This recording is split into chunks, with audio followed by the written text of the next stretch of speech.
रात्री साबुदाणा भिजत घातला होता हे मम्मीला माहीतच नाही, पण सकाळी उठल्यावर मम्मी म्हणे मला खिचडी आवडत नाही, मला खिचडी करू नको.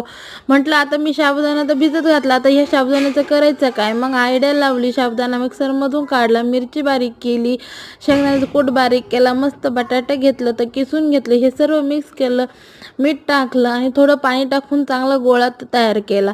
हे झाल्यानंतर 5 मिनटं त्याला बाजूला ठेवलं. तोपर्यंत तवा गरम केला, त्यावर तेल टाकलं आणि तेल सर्व बाजूनी पसरवून घेतलं, जेणेकरून आपला तवा चांगला तेलाने.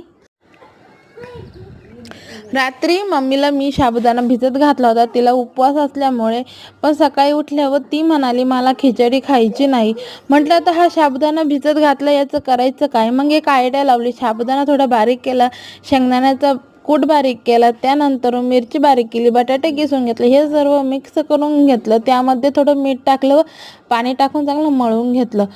त्यानंतरून हे बाजूला ठेवलं व तवा तापायला ठेवला. त्यावर थोडं